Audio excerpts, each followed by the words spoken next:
Alors, deuxième tuto, Dialux Evol. Donc, on est dans le premier, on avait vu comment créer toutes les pièces. Dans le deuxième, on va positionner les portes et fenêtres. Mais avant de commencer de portes et fenêtres, on va identifier le nom des pièces. Alors, c'est tout simple. Au lieu d'appeler pièce 1 ou 2, on va l'appeler chambre par exemple. Donc, vous allez donc au niveau de la ramification ici. Et vous voyez, il y a un bandeau qui s'est déroulé. Donc, vous cliquez sur le bâtiment 1 et vous avez la pièce 1. La pièce 1 c'est allumé. Donc, on peut changer facilement en double-cliquant sur pièce 1 et vous appelez, pour moi, ça va appeler chambre 1. Voilà, la chambre 1. Et ici, vous voyez bien que l'appellation a changé. Donc, pièce 1 s'est transformée en chambre 1. Donc, ce qu'on va faire, on va faire la même chose pour chaque pièce. Donc, ici, c'était C, salle de bain. Pièce 3, c'était les WC. Pièce 4, c'était la chambre, on va appeler chambre 2. Chambre 2. Pièce 5, c'est ce qu'on appelle le dégagement. Pièce 6, c'est la chambre 3. Chambre 3. Et la pièce numéro 7, c'était quoi? Ah oui, la cuisine. Cuisine séjour. Cuisine séjour, fait. Voilà.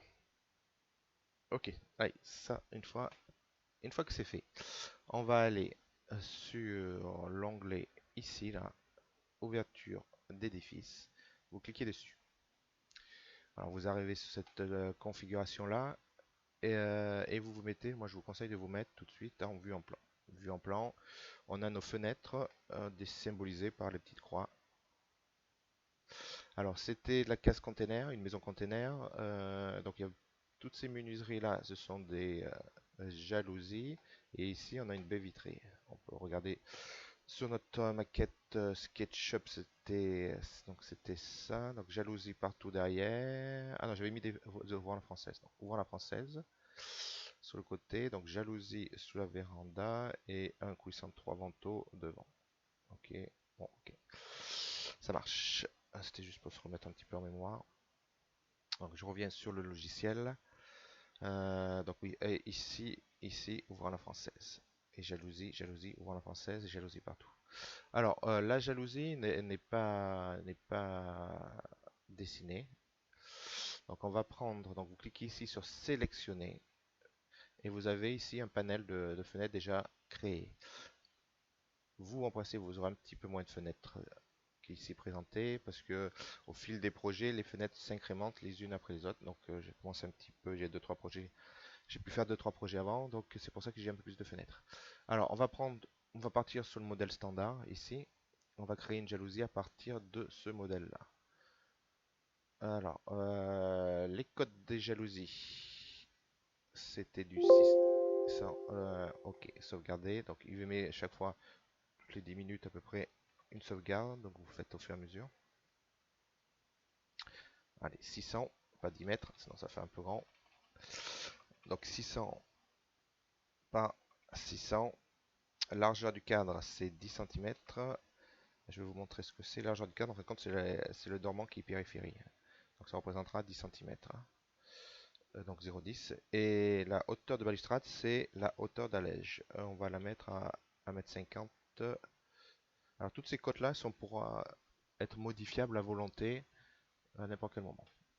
Alors on va faire positionner. Vous allez dans positionner la menuiserie et vous cliquez à l'endroit où vous voulez la positionner. Donc une fois, ça suffit.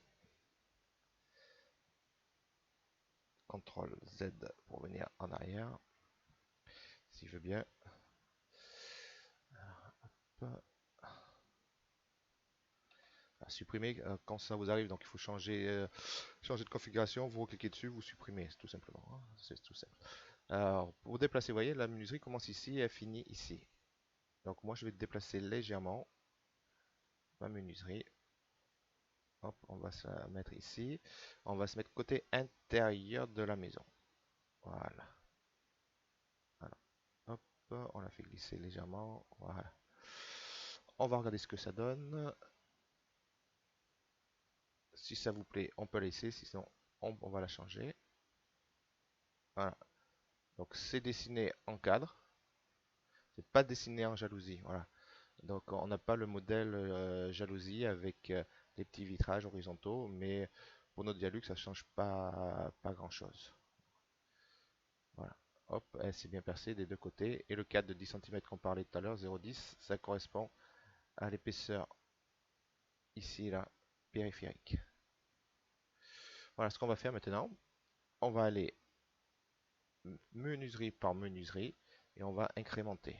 Donc je ne vais pas faire tourner, enregistrer pour toutes les menuiseries. Je vais simplement vous montrer par exemple pour une grande qui est ici.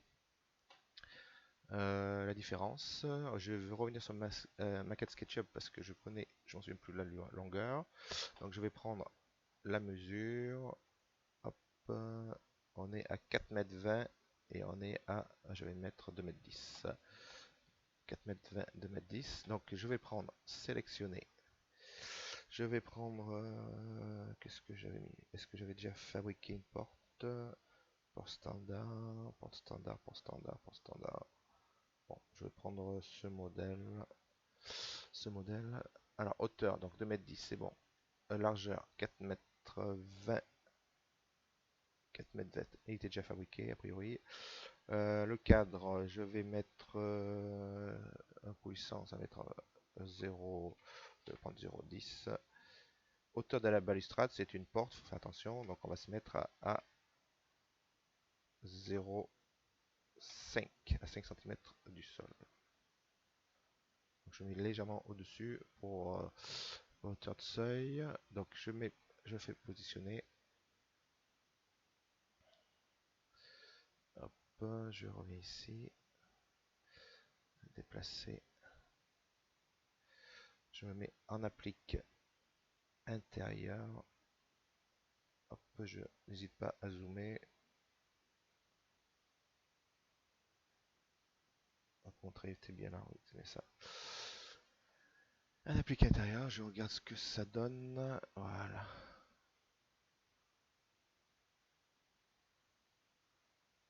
5 cm.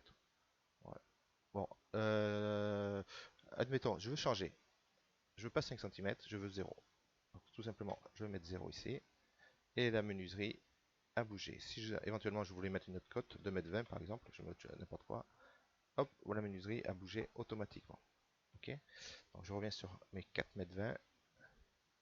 Mon cadre, éventuellement je dis, ah, il doit être un peu plus épais. Je vais mettre le double, 0,2. Voilà. Hop, je le mets ici à 0,2. Voilà, donc ça c'est modifiable à volonté. Alors je peux jouer aussi sur les coordonnées. Les coordonnées, c'est avec les réglettes aussi, en X, Y. Donc la position, donc ça c'est les X, ça c'est dans l'autre sens, à ce niveau-là. Donc voilà. Donc là ce que je vais faire maintenant, je vais faire menuiserie pour chaque, pour chaque, pour chaque, pour chaque fenêtre. Et on se retrouve au niveau du toit dans la troisième tuto.